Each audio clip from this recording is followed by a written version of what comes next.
I remember some of us going up to my mom and saying, whoa, we're fighting too much. We should meditate today, you know? And we as children could feel a difference in the energy in the household. It was really palpable. We just said, you know what, you have to brush your teeth. You have to go to bed on time. We make you eat your vegetables. Why are we doing such a good job taking care of your body and doing nothing for your mind, you know? And that they understood.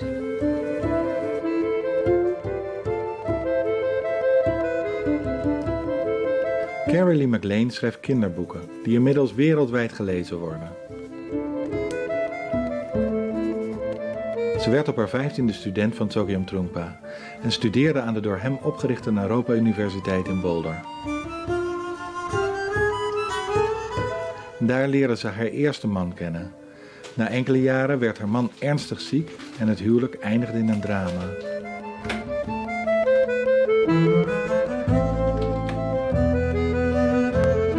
Carrie hertrouwde en met haar dochters werd ze deel van een gecompliceerde patchworkfamilie. Beide ouders kozen partij voor hun eigen kinderen. Om een dreigende scheiding af te wenden, werd besloten een paar minuten familiemeditatie per dag in te voeren. Dit bracht zo'n grote transformatie teweeg dat het de basis werd voor haar werk. Inmiddels geven zij en haar familie over heel de wereld workshops over het plezier van familiemeditatie. When we got married, we were just hippies, you know, and we didn't care about flowers it was very simple and humble and powerful. And now I have these 3 daughters who are the second generation of Buddhists, and we have really encouraged them to become part of this culture and not to abandon this culture. We have spent a fortune on this wedding. We have 150 people coming. You know, we've set up all these tables with white cloths, which is just so strange to me. This is what my parents' generation did, what I rebelled against, and now my children are doing it in such a beautiful, enlightened way with such heart.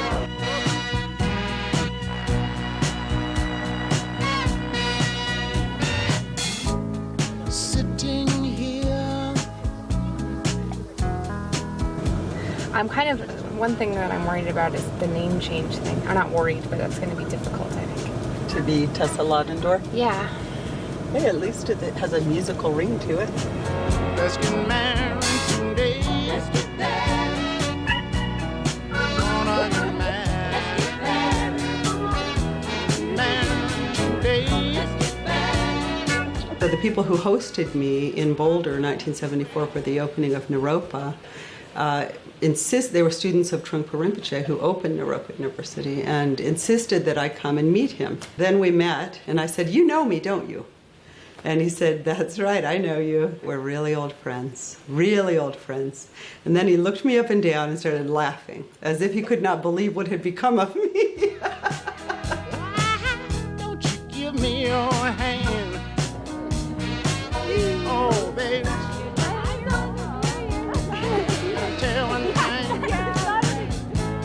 You know, and I was so excited. I think it was part of my craziness from my crazy childhood. And I was just finally, after 15 years of pretty extreme suffering, of sexual abuse and just complete insanity, rageaholic father, and I finally felt safe. I've got to stop fooling around.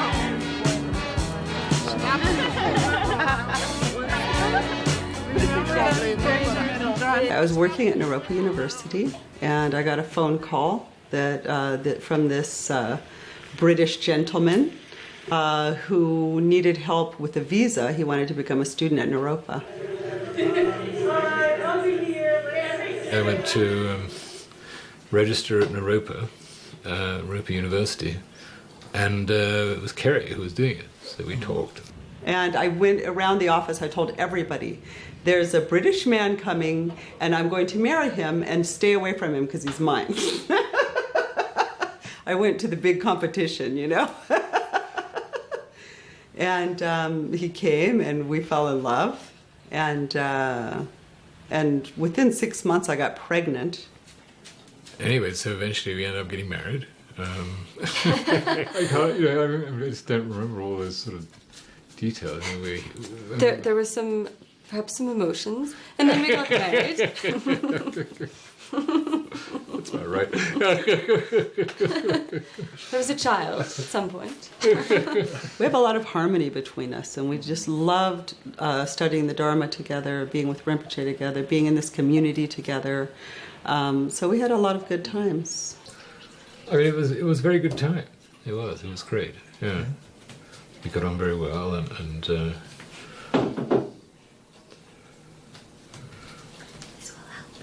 oh, this will help. Tell us about Mom, Dad. This is how we used to get my father to talk about things, is to give him some booze. I want to settle down and stop fooling around. I've got to stop fooling around. Stop fooling. We had a big adventure of moving up to Nova Scotia, and we bought this kind of corner store / hamburger joint, / pool tables. We were in the middle of nowhere. So I was working way too much. Then I got a flu, and then we went to Scotland for a Christmas vacation with Kerry and Sophie and Tessa. And within 2 days, almost immediately, my feet started getting numb, and my legs eventually gave out, and they whisked me off to the hospital. And then I was on life support stuff with a tube. I was completely paralyzed. His condition was deteriorating, and the doctors told me that he would probably die, and they wanted to prepare me. I mean, they basically said I was going to die. They told my family that. But I had 2 tiny little kids. One was a year old, actually less than a year old, and 2 years old. And really, it wasn't a good time to go. I wasn't ready for that. And Trungpa Rinpoche sent us what we basically thought of as being sort of Tibetan magic medicine stuff. Turns out it was the salts used to embalm the Karmapa. Mm-hmm. And when the doctors weren't looking, she sort of stuffed it in my mouth, because I couldn't move my mouth at all. And then within a day, my condition started to radically improve, and they pulled out the tube, and then, they said something's happened, we don't know what it is, but things have turned around. And then once they took the tube out and I could talk, that same day, Trungpa Rinpoche called and sort of asked me how I was doing and stuff, and I was completely blown away, of course. That was that was really good. And at that point, my condition again improved, and the doctor said, I don't know who that guy is, but you got to get him a call every day because it's helping your health so much. After that, he got better and better, but the paralysis receded and receded, but it stopped here, and then he was stuck with the rest of it. This is beautiful. I love it. Are you happy with the... It was a very tragic time, and he really, really became a bit of a monster through that. He was, pretty freaked out, quite rightly. And, was just constantly, screaming at me that he wanted a divorce, Everything had totally changed, and it was not... It was almost like being different. I mean, when one person gets paralyzed like that, everyone is traumatized. It affects the whole family, and obviously close, children, spouses. I mean, it's really tough. I think he just wanted his freedom again. He just wanted to be alone with his pain. After about a year, I moved out, and that was probably the hardest thing I've ever done in my life. It's very hard to walk out on a man in a wheelchair, who you're still in love with, But it was a very, very unhealthy situation, and I needed to get my children out of there, and myself, for that matter. I was really having a breakdown.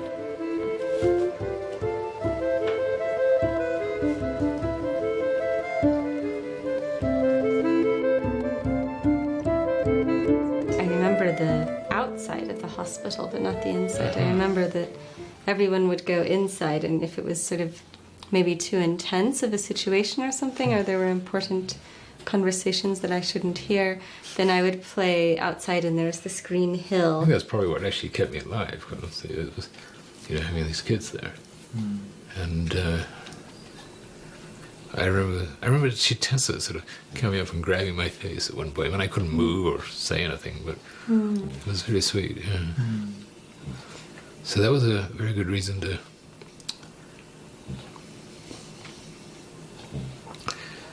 very good reason to stay alive.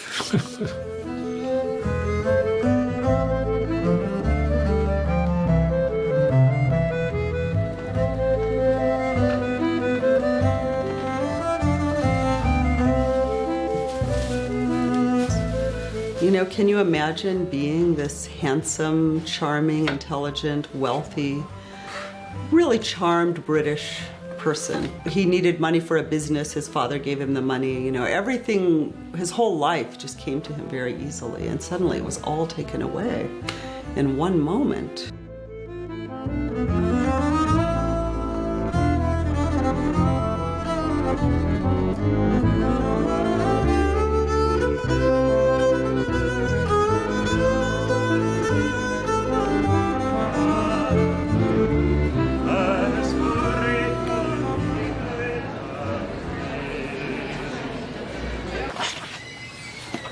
Now it was not so quiet and peaceful at night. Now the lights of the city were bright and varied. McLean? No, it's M-A-C-L. M-A-C. The A is missing. I know it was wrong. Okay. So it's here. It's in the Children's Activity Yoga section. Oh, that's what she was just saying. Yeah. So we have 5 Where is copies that? right now. So Well, that's good. That means that they've been selling.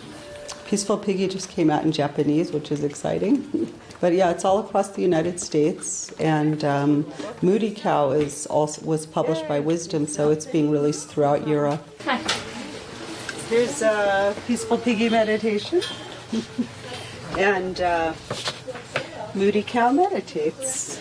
I'm kind of sad that it's not on their recommended shelf like it usually is. My children really gave me a hard time about my Peaceful Piggy Meditation book.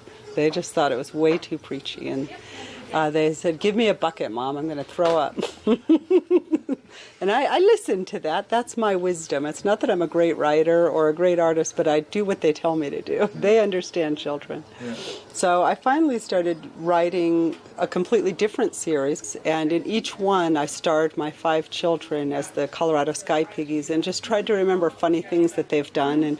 And I would ask them for jokes, you know. And so over the years, I developed a better sense of humor.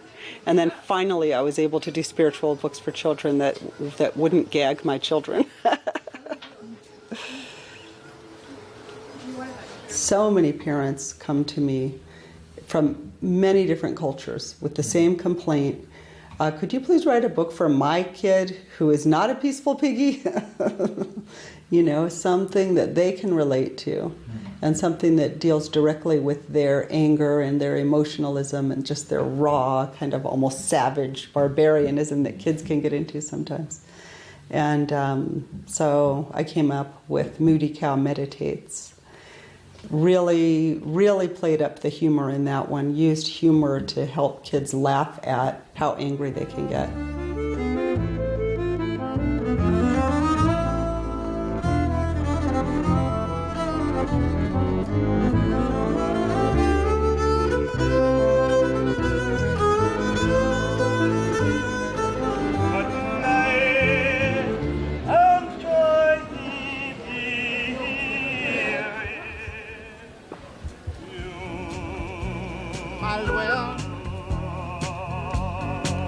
Might as well, 'cause take you in my arms and hold you.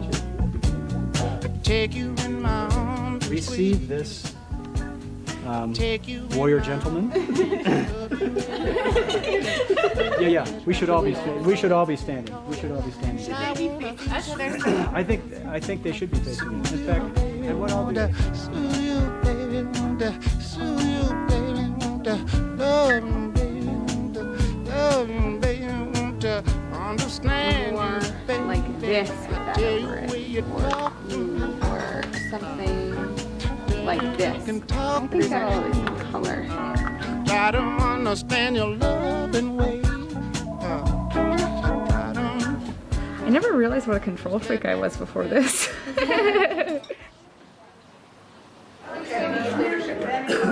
they missed the pen. Well, for Dad's sake. Oh, thanks. What? And so when they first came to Boulder, I was there with a bunch of other people helping them settle in their apartment. And that's when I first met Carrie. You can make them a little smaller. That might be a little big. Yeah. You know, he had 2 small children as well, 2 boys. And I told him about what I was going through. He was so kind, asking, how are you doing? This must be really hard. She had been taking care of Hamish this whole time in Scotland. And she was just completely stressed out. You know, she had lost like 30 pounds and was skinny as a rail. You know, he really was very healing to me, his kindness, and I think I for him, and that was how we fell in love, was just helping each other through such a painful transitions. Look at that beautiful hair. Oh. So then we started living together.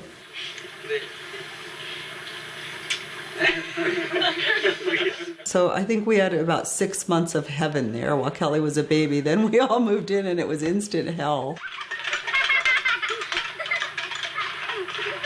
We came from really different upbringings, Tessa and I, and Hector's boys, Andrew and Gregory. And it was definitely not really so compatible, I felt. Soon we began to realize it didn't matter who was right and who was wrong in terms of the conflicts, but we really had to start dealing with the conflicts themselves. Yeah, Hector and I really were very had explosive tempers together, and we kind of got to the same place that Hamish and I had got to, of just like these huge fights, you know? And I didn't like Hector, and Andrew didn't like my mother.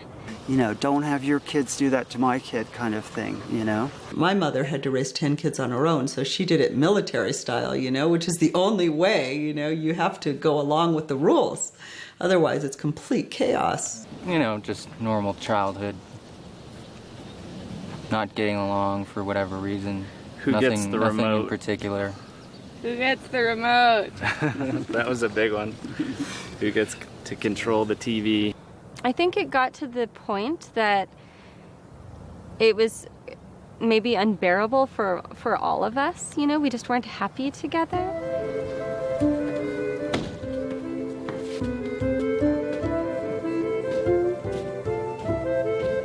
He would get so emotional and hurt, and I would get so emotional. We were so emotional. So we started sitting, and it just immediately cut the claustrophobia of the situation. Well, we started when I was 5. We started family meditation. And I liked it sometimes. I also hated it other times. But I also, in hindsight, can really understand why our parents were so strict about it. When we get home from school, you sit for 5 minutes, because I think otherwise we would have gone crazy and they would have gone crazy. We both were forced to go to church, and we hated it, and we had kind of hypocrite, you know, fathers who were extremely abusive, you know, and then drag you to church or whatever. We didn't want to do that, but at the same time, it was a crisis. Check the ceiling out for passion. I guess as, you know, kind of time went on, and I maybe got better at it or got used to it, and you know, and wasn't just rejecting it just for the fact of saying no. I think I really started enjoying it. The one difference in the way that my parents shared this with us is that it wasn't so much, this is our religion and this is what we do and you have to do it. It was more along the lines of, here's a tool to help settle your mind and help relate to your emotions. Because in the West, we don't really give our children a way to relate, to even know what their mind is, to recognize their mind and know that it's actually malleable and they can work with it.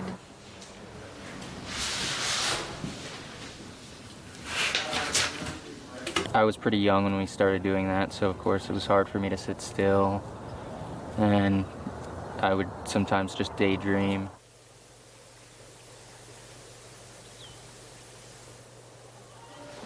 Joyful. Joyful. It's a big glob of joy. Is it the anger one, or?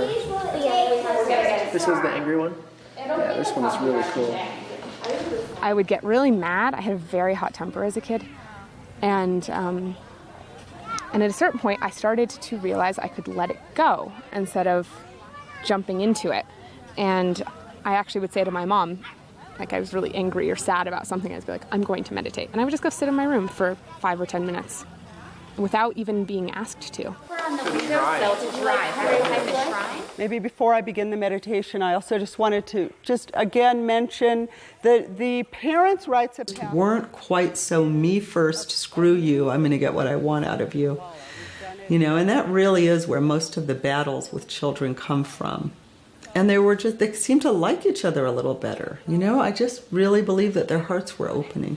And if I were a cricket, I think I would want to live here. What about you guys? Me. Yeah? And you're gonna look for the very best spot that you can find, that if you were a cricket, you would want to live there. Does everyone think Renee can do it? Yes! All right, here you go. Open your hand. Just a harmless. Just want to leave you. Love you. Love you. Ouch.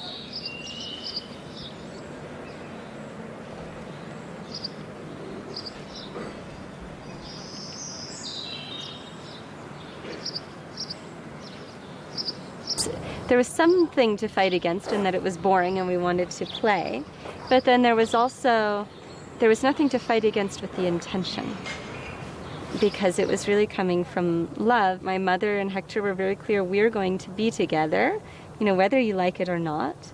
And this is how we're going to make that work.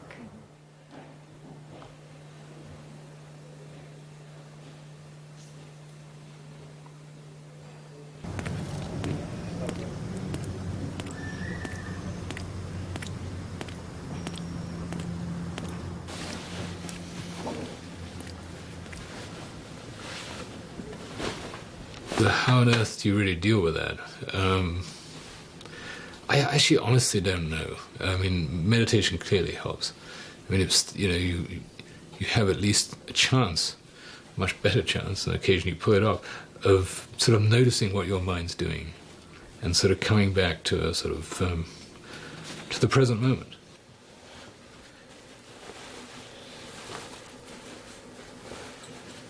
Well, we were supposed to be there 20 minutes ago, so we should probably leave. But this is like the best party we've ever been to. Nothing will start until we get there. Tessa's dress is a little bit broken. My dress just... Oh no. You see the zipper just Oh broke? my God. So we're going to have to sew me into the dress. But we've accepted the chaos now, so we're too tight. This is what happens at weddings. Everything goes wrong first, and then it's really beautiful and magical, I think. Sounds right to me.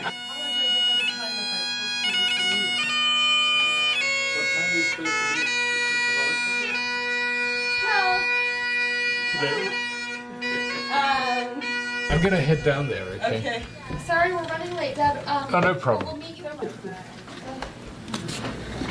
I mean, people have asked me that a lot. Well, how do you do it? And I really don't have an answer, you know. You just kind of do it. Here you are, you just got to get on with it one way or another. Some days are harder than others, and, you know, I think particularly if you start thinking about how things might have been, that's not very helpful. I mean, that's a good way to get pretty depressed about things.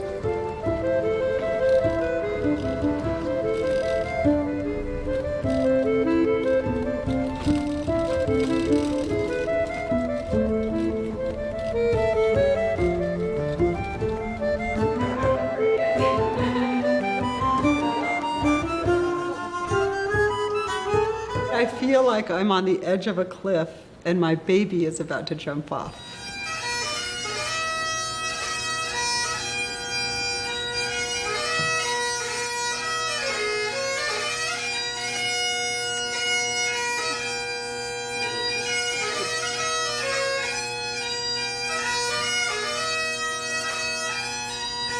The sword representing fearlessness.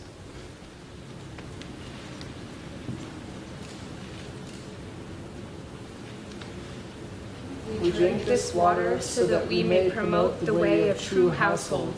We vow to perform our duty to each other, to the citizens of Shambhala, the community, and all sentient beings. By drinking this, may we be genuine, loyal, gentle, and fearless. You need to take responsibility for your own happiness. You can't rely on someone else or any exterior thing to make you happy.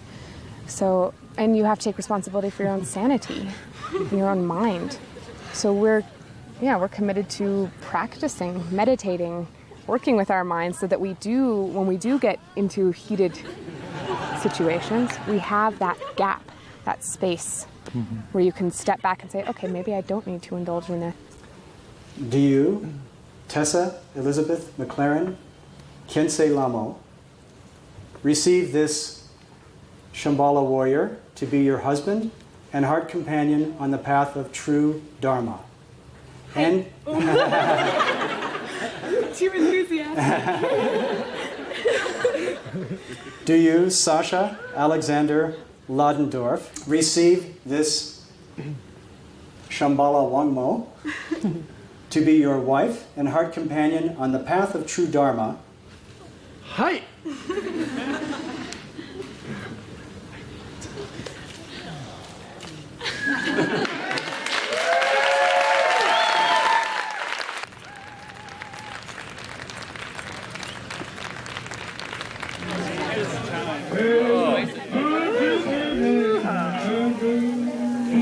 Are you not afraid of having this past with all the divorces that you enter in the same trap? No, I think it's become a very good lesson, and I think I'm very fortunate to have such amazing practitioners as parents because they went through a lot and it was hard, but they've worked through so much. Don't even think about it. The final chapter of this story is that we love you both so much, and we're deeply, deeply happy for you. So here's to your happily ever after, which we're so confident in. Obviously, I think the fact that I still practice and that I consider myself a Buddhist and that it's not just part of my life, but it is my heart and my whole world in some way, is because of complete faith in my parents and having seen how they brought Buddhism into their lives and how they made life their practice and their path. My mother is going to come on the microphone and cry. You two could turn out so well with, such obstacles on the part of us. Then I imagine the grandchildren are going to be, truly great bodhisattvas. And I feel just completely humbled in the face of such beautiful beings. And I guess while I'm up here, I'll just thank you, Sasha, for being childlike and playful and loving my Tessa so much as I do. And she needs a goofy guy like you.